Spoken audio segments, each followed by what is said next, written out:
இனி வரக்கூடிய நாட்கள் எல்லாமே இனிமையான நாட்களாக அமைய கடகராசி அன்பர்களுக்கு எங்களது வாழ்த்துக்களை தெரிவித்துக் கொள்கிறோம். கடகராசி என்று சொன்னாலே நினைவுக்கு வருவது சந்திரன். இதோ சந்திரன் ஆளும் ராசி தான் இது. இதுல பிறந்தவங்க மனசு ரொம்ப நெகிழ்ச்சி உடையவங்க. சின்ன விஷயத்துக்கே மனசு விட்டுடுவாங்க.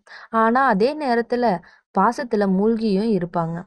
கடகராசிக்காரங்க எல்லாமே குடும்பத்தை தங்கள் உயிர் மாதிரி நினைப்பாங்க. வீட்டுக்காரங்க, நண்பர்கள், அன்பு சம்பந்தமானவங்க இவர்களுக்கெல்லாம் பெரும் இடம் இவங்களோட மனசுல இருக்கு. இவங்களுக்கு தனித்தனி உலகம் இருக்கும். யாரையும் வதைக்க மாட்டாங்க. ஆனா யாராவது இவங்கள வதைத்தா ரொம்ப நேரம் மனசுல வச்சுப்பாங்க. ஆனா வெளியில சொல்ல மாட்டாங்க. சரி போகட்டும்னு நினைச்சு போயிடுவாங்க.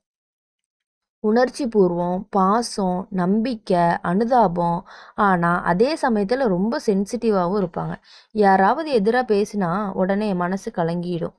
ஆனா பின்னாடி அமைதியா இருக்க சக்தி இவங்களுக்கு அதிகமாவே இருக்கு. மனசு நிறைய ஆழமும் இருக்கு. கடகராசிக்காரங்க சின்ன வயசுலயே பொறுப்பு ஏற்க வேண்டிய சூழல் கூட வந்துரும். குடும்பத்துக்கு உதவி செய்யணும், யாரை காப்பாற்றணும், அப்படி ஒரு நிலை. இதனால இவங்களோட வாழ்க்கை சின்ன வயசுல இருந்தே பல சோதனைகளை கடந்து தான் வளர்ச்சி அடையும். ஆனா ஒருவேளை அவங்களுக்கு மனசு வலிமையோட இருந்தா அந்த கட்டத்துல பெரிய உயரமா அடைவாங்க. சந்திரன் ராசி என்பதால் இவர்களோட மனநிலை சில நேரம் மாறி மாறி இருக்கும். ஒரு நேரம் சந்தோஷமாகவும் அடுத்த நிமிஷம் சற்று சோகமாகவும் இருக்கும். ஆனா இவங்களோட இயல்பு என்ன அப்படின்னா, தங்களை புரிஞ்சுக்கிட்டவங்களோட வாழ்க்கையில இவங்க ரொம்ப நாள் எவ்வளவு கஷ்டங்கள் வந்தாலும் அவங்கள விட்டு போகாம எப்பொழுதுமே இருப்பாங்க. கடகராசியக்காரங்களை பொறுத்த வரையும் எப்படின்னா, ரொம்ப ரொம்ப சென்சிட்டிவானவங்களா இருந்தாலும் கூட இப்போ ஒருத்தவங்களால அவங்க கஷ்டப்படுறாங்க அப்படின்னா அதை தாங்கிக்கிட்டு மனசுக்குள்ளேயே வச்சுக்கக்கூடிய சக்தி அவங்களுக்கு அதிகமாகவே இருக்கு. அவங்கள மறக்கவே மாட்டாங்க. ஒருத்தவங்க நம்மளை கஷ்டப்படுத்திட்டாங்கன்னா அவங்கள மறக்காம மனசுக்குள்ளேயே வச்சிருப்பாங்க. திருப்பி அவங்கள வெளியே பார்க்கும்போது கூட அவங்க கிட்ட சண்டை போட மாட்டாங்க. மனசுக்குள்ள வச்சுட்டே இருப்பாங்க. அதுக்கான நேரம் வர வரையும் வச்சுட்டே இருந்து அதுக்கான நேரம் வரும்போது தான் அதை வெளியே காட்டுவாங்க. கடகராசிக்காரவங்களுக்கு உணர்ச்சி சார்ந்த வேலைகளில் அதாவது சிறந்து விளங்குவாங்க. அது எப்படின்னா நர்சிங், கலை, கல்வி, சமையல், குழந்தைகள் அந்த மாதிரி பாசம் தேவைப்படுது பார்த்தீங்களா? அந்த மாதிரி துறையில இவங்களுக்கு நல்ல வாய்ப்பு கிடைக்கும். அதில போனாங்கன்னா இன்னும் கொஞ்சம் நல்லா டெவலப்மெண்ட் ஆவாங்க. மேலாண்மை பணியிலும், வீட்டு தொழில் செய்வதிலும் வெற்றியும் காணலாம். இவர்களோட ஒரு குறை என்ன அப்படின்னா, தன்னம்பிக்கை சில நேரம் கொஞ்சம் குறைவா இருக்கு. இது நம்மனால முடியுமா? முடியுமா? முடியுமா? அப்படிங்கிற யோசனையிலேயே அவங்க பாதி காலமே அவங்களுக்கு போயிரும். ஆனா, அத கடக்க தெரிஞ்சா பெரிய சாதனை பண்றதுக்கான வாய்ப்பு இவங்களுக்கு நெறையாவே இருக்கு. இப்போ அவங்களோட காதல் அப்படின்னு பார்த்தா, அவங்களுக்குன்னு இப்போ ஒருத்தர் அவங்கள தேடி வரப்போறாங்க. அவங்கள பார்த்தீங்கன்னா, கடகராசிக்காரவங்க காதலிக்கிறது அப்படிங்கிறதே அதோட வாழ்க்கையே அது வித்தியாசமா இருக்கும். இப்ப ஒருவன் ஒருத்திய மனசுல வச்சா, முழு பாசத்தோடையும், நம்பிக்கையோடையும், உயிரோடையும் நேசிப்பாங்க. இவங்களோட காதல் மிக ஆழமானது. அதாவது உங்களுடைய காதல் ரொம்ப ரொம்ப ஆழமானது. கடகராசிக்காரவங்களோட காதல் எப்பொழுதும் ஆழமானதா இருக்கும். ஆனா, அதே சமயம் அன்பு அதிகமாயி கட்டுப்படுத்துற மாதிரி தோணும். நீங்க அவங்கள ரொம்ப ரொம்ப இழுத்து புடிச்சு, அவங்க அத பண்ணாத, இத பண்ணாதன்னு ரெஸ்ட்ரிக்ட் பண்ற மாதிரி இருக்கும். அதனாலேயே சில காதல் பாதியிலேயே பிரிஞ்சுருவாங்க. ஆனா, உண்மையான அன்பு கிடைச்சா, வாழ்க்கை முழுக்க அந்த நபருக்கு நீங்க உயிரா இருப்பீங்க. அதுதான் உங்களுடைய கேரக்டர். கடகராசிய பொறுத்தவரையும் பாசம் நிறைஞ்ச மனசுன்னு கூட சொல்லலாம். நெறைய பாசம். உங்ககிட்ட நெறைய பாசங்கள் கொட்டி கிடக்குது. நம்பிக்கையானவங்களாவும் இருப்பாங்க. நம்பிக்கையான நண்பனும், துணைவரும் கண்டிப்பா கிடைப்பாங்க. குடும்பத்த முன்னிலைப்படுத்தணும் அப்படின்னு நீங்க வாழ்க்கையில நிறைய கஷ்டங்களை அனுபவித்து, உங்கள் குடும்பத்தை நீங்கள் சந்தோஷமாக வைத்துக்கொள்ள வேண்டும் என்றே நினைப்பீர்கள். உதவி செயல், பரிவான நடத்தை, கலை உணர்வு, சிந்தனை இதெல்லாம் உங்களுக்கு ஆழம் அதிகமாவே இருக்கு. ரொம்ப ஆர்வமும் இருக்கு. மத்தவங்களுக்கு உதவி பண்றது அப்படிங்கிறது உங்களுக்கு ரொம்ப ரொம்ப புடிச்ச செயலாகவும் இதுல இருக்குது. கடகராசிக்காரங்கள பொறுத்தவரையும் மத்தவங்களுக்கு உதவி செஞ்சு மத்தவங்க சந்தோஷமா இருக்கணும். நம்ம குடும்பத்துல இருக்கவங்க சந்தோஷமா இருக்கணும். மத்தவங்களுக்கு நம்மனால எப்பயும் சந்தோஷம் இருக்கணும்னு நீங்க நினைப்பீங்க. ஆனா, அதுக்கான முயற்சிய நீங்க எடுக்கணும். கொஞ்சமாவது முயற்சி எடுக்கணும். இப்ப ஒருத்தவங்களுக்கு உங்கள பிடிக்கல அப்படிங்கிறப்போ, நீங்க அதுக்கான முயற்சி எடுத்தீங்கன்னா, கண்டிப்பா உங்க பாசத்தால அவங்கள உங்களால கட்டி போட முடியும். ஆனால் அதுக்கான முயற்சி எடுக்காமல் நீங்கள் இருப்பதால் உங்களுக்கு இந்த மாதிரி இருக்குது. கடக ராசியில் வந்து பார்த்தீங்க அப்படின்னா புனர்பூசம் வந்து 4வது பாதம். பூசம் முழுவதும் ஆயில்யம் முழுவதும் அடங்கும். அதாவது புனர்பூசத்தில் இருக்கவங்க பார்த்தீங்கன்னா ஆழமான சிந்தனையோடு இருப்பாங்க. பிறருக்காக வாழும் குணம். எனக்கு இல்லாட்டி பரவாயில்ல, அவங்களுக்கு கொடுத்துர்லாம், இதாக இருக்கா அவங்களுக்கு கொடுத்துர்லாம் அப்படிங்கிற மாதிரி ஒரு மைண்ட் செட்டு அவங்களுக்கு இருக்கும். அவங்களுக்கு வந்து விட்டு கொடுத்து போகிற மனப்பான்மை ரொம்ப ரொம்ப ரொம்ப அதிகம். பூச நட்சத்திரத்தில் பிறந்தவங்களுக்கு பொறுப்புணர்வு, இந்த வேலையை செய்யணுமே, அந்த வேலையை செய்யணுமே, அதை பண்ணணுமே, இதை பண்ணணுமே அப்படின்னு சொல்லி அவங்களுக்கு பொறுப்பு நிறைய இருக்குது. அந்த பொறுப்பை அவங்களாவே எடுத்துக்கிறாங்க. நான் இதெல்லாம் பண்ணியே ஆகணும், இப்போ இந்த இந்த டைமில் நான் இதை பண்ணி முடிச்சாகணும் அப்படின்னு குடும்ப நலனுக்காக அவங்க மிக மிக கஷ்டப்பட்டு அவங்க வாழ்க்கையில் கண்டிப்பாக முன்னேற்றம் கிடைக்கும். ஆயில்யம், கள்ளம் கபடம் இல்லாத மனது. அவங்களுக்கு வந்து பார்த்திங்கன்னா கள்ளம் கபடம் இல்லாத மனது. ஆனால் சில நேரத்தில் வந்து சுய பரிமாணம் குறைவு. ரகசியங்களை வந்து மனசுக்குள்ளேயே வச்சுக்குவாங்க, வேறு யார்கிட்டேயும் சொல்ல மாட்டாங்க. எனக்கு இவ்வளோ கஷ்டமாக இருக்குது, எவ்வளோ கஷ்டம் இருந்தாலும் அதை வெளியே காட்டிக்காமல் சந்தோஷமாக இருக்க மாதிரியே காட்டிக்கிறது தான் இந்த ஆயில்ய நட்சத்திரத்துக்காரவங்களுக்கு.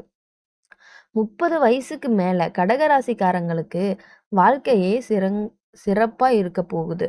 அதுக்கு முன்னே நிறைய சோதனைகள் தடுக்குகள் வந்திருக்கும். ஆனால் சந்திரன் தரும் உணர்ச்சி வலிமை இவரை மீட்டெடுக்கும். 40 வயதுக்கு பிறகுதான் பண தட்டுப்பாடு இல்லாமல் பணம் கையில் புழங்கிக் கொண்டே இருக்கும். குடும்ப நலம், சமூக மதிப்பு எல்லாம் சேர்ந்து வளர்ச்சி அடைவாங்க. ஆண்கள் பொறுப்புள்ளவராக இருப்பார்கள். வீட்டுக்காரர் நலனே இவரோடு குறிக்கோள். அதாவது இப்போ ஒரு ஆண்கள் வந்து எப்படின்னா வீட்டுக்காரங்க எப்படி இருக்காங்க, வீட்டில் இருக்கவங்க எப்படி இருக்காங்க அப்படிங்கிறதுலேயே அவங்களோட மைண்ட் செட் இருந்துக்கிட்டே இருக்கும். சில நேரம் வெளிப்படையாக பேச மாட்டாங்க. ஆனால் உள்ளுக்குள்ளேயே நிறைய யோசனை, எப்போ பார்த்தாலும் ஏதாவது மனசில் போட்டு யோசனை பண்ணிக்கிட்டே இருப்பாங்க. அந்த பொறுப்பாக இருக்கிறாங்கன்னு சொன்னேன் இல்லையா, அவங்க வந்து எப்பயும் மனசில் இதை பண்ணலாம், அதை பண்ணலாம், அடுத்து என்ன பண்ணலாம், இதுக்கு எப்படி சேர்த்து வைக்கலாம், அதுக்கு எப்படி சேர்த்து வைக்கலாம் அப்படிங்கிற மைண்ட் செட்டில் அவங்க ஓடிக்கிட்டே இருப்பாங்க. தொடர்ந்து ஓடிக்கிட்டே இருப்பாங்க. பெண்களை பொறுத்தவரை எப்படின்னா ரொம்ப ரொம்ப பாசமானவங்க. குடும்பத்துக்காக தங்களையே மறந்துட்டு வேலை செய்யக்கூடிய ஒருத்தராங்க இருப்பாங்க. இப்போ யாராவது ஒரு நம்பிக்கையை உடைச்சா அவங்கள்ட்டருந்து ஃபுல்லாகவே விலகிடுவாங்க. இனி என்னானாலும் அவங்கக்கிட்ட போய் சேரவே மாட்டாங்க பெண்கள்.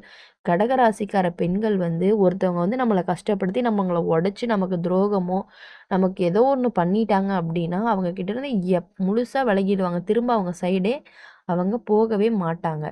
இப்போது சமூக வாழ்க்கையில் எப்படி இருப்பாங்கன்னு பார்த்தா இவங்களோட நட்பு வந்து எளிதாக உருவாகாது. நீங்கள் வந்து அவ்வளோ சீக்கிரம் யார்கிட்டயும் அட்டாச் ஆகி இவங்க தான் என் ஃப்ரெண்டு அப்படின்னு நீங்கள் சொல்ல மாட்டீங்க. நல்லா பழகி அவங்கள பற்றி புரிஞ்சுக்கிட்டு அதுக்கப்புறம் தான் அவங்கள வந்து உங்கள் ஃப்ரெண்டாக எடுத்துக்கிறதுக்கே ரொம்ப காலங்கள் ஆகும். அப்படி ரொம்ப காலங்கள் ஆகும்போது பார்த்தீங்கன்னா அதுக்கப்புறம் ஃப்ரெண்ட் ஆகிட்டாங்கன்னா அவங்களுக்காக அவங்க உயிரியை கூட கொடுக்க தயங்கவே மாட்டாங்க. இந்த கடகராசிக்காரங்களை பொறுத்தவரை இது ஒரு நல்ல குணம் அவர்களுக்கு. நல்லவர்களுடன் இணைந்து இருந்தால் வாழ்க்கை செழிக்கும் அப்படின்னு சொல்லுவாங்க இல்லையா, அதுக்கு உதாரணம் வந்து இந்த கடகராசிக்காரங்கள சொல்லலாம்.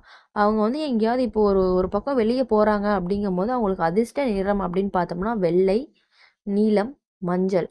அதிர்ஷ்ட எண்ணுன்னு பார்த்தா 2, 7. அதிர்ஷ்ட நாட்கள் திங்கட்கிழமையும் புதன்கிழமையும். நீங்கள் எந்த காரியம் செய்தாலும் அது உங்களுக்கு வெற்றியை மட்டுமே கொடுக்கும். கடகராசிக்காரங்க கனவு காண்பாங்க, நிறைய கனவு காணுவாங்க. ஆனால் அந்த கனவு நிஜமாக்கும் வலிமையும் இவர்களிடத்துல இருக்குது. ஆனால் அதற்கான முயற்சியும் அவங்களுக்கான திறமை நிறைய இருக்குது. அதை யூஸ் பண்ணி அதை முயற்சி பண்ணி அந்த வேலையை அவங்க செய்தால் மட்டுமே அவங்களுக்கானது நல்லது நடக்கும். அடுத்தது இப்போ மொத்தமாக சொல்லப்போனால் கடகராசிக்காரங்க அப்படின்னு சொல்லப்போனால் மென்மையான மனசு கொண்டவங்க. தங்களை யாரும் புரிஞ்சுக்காமல் இருக்கிறதுனால தான் சில நேரம் கஷ்டப்படுவாங்க. ஆனால் இவங்களோட உண்மையான மனசு அன்பு, பரிவு இதெல்லாம் இவங்களுக்கு பெரிய பலமாக இருக்குது. சந்திரனோட ராசி என்பதால் ஒரு சைடு ஒளி வீசினாலும் ஒரு சைடு நிலவு போல பிறருக்கு ஒளி தருவார்கள். அதாவது இப்போ ஒரு எப்படி சொல்கிறது அப்படின்னா ஒரு நேரம் வந்து அவங்களுக்கு வாழ்க்கை டல்லாகவே இருந்தாலும் மற்றவங்களுக்கு தன்னால் உதவி கிடைக்கணும் அப்படிங்கிறத நினைப்பாங்க. கடகராசிக்காரங்க அப்படின்னு சொன்னாலே அவங்களுக்கான வாழ்க்கை துணை வந்து விட்டார்கள் அப்படி என்றால் அவர்கள் வாழ்க்கையில் மிகவும் சந்தோஷம் மட்டுமே கிடைக்கும். கடகராசிக்காரங்க அப்படின்னு சொன்னாலே அவங்க வந்து ஒரு சாஃப்ட்னஸாக இருக்கக்கூடிய ஒரு பர்சன். பேசுகிற மாதிரி கூட ரொம்ப காமாகவும் மெதுவாகவும் தான் பேசுவாங்க. கோபம் வந்தால் அடக்கிட்டே இருப்பாங்க. ஒரு சில சமயம் ரொம்ப முடியாத பட்சத்தில் மட்டும்தான் அவங்களோட கோவத்தை மற்றவங்க கிட்ட காட்டுவாங்க. இவங்களோட வாழ்க்கையில் எப்போவுமே ஒரு எமோஷ்னல் ரோலர் மாதிரி தான். சில நாட்கள் சூப்பராக இருக்கும், சில நாட்கள் ஃப்ரெண்ட்ஸோட சிரித்து விளையாடுவாங்க. அதனால ஒரே சோகமாக போயிடுவாங்க. இதுக்கு காரணம் சந்திரனோட ராசி தான். மனநிலை இல்லாமல் இருக்கு. அதனால தான் இவங்களோட மனசு இத்தனை ஆழமா இருக்குன்னு கூட சொல்லலாம்.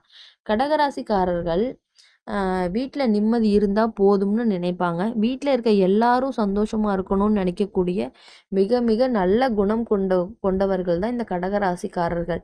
இனி வாழ்க்கையில் வந்து எனக்கு தெரிஞ்சு ஒரு 30 வயசுக்கு மேலே அவங்க வாழ்க்கையில் எப்பொழுதும் சந்தோஷம் மட்டுமே நிலைத்திருக்கும். பணத்தட்டுப்பாடு இல்லாமல் நல்ல செல்வ செழிப்போடு பெருமையோடும் பெருமிதமோடும் வாழ்க்கையை நடத்த தொடங்குவார்கள். அதற்கு எங்கள் சேனல் மூலியமாக உங்களுக்கான வாழ்த்துக்களை நாங்கள் தெரிவித்துக் கொள்கிறோம். எப்பொழுதும் நீங்கள் நன்றாக இருக்க வேண்டும் என்று நாங்கள் நினைத்து வேண்டிக் கொள்கிறோம்.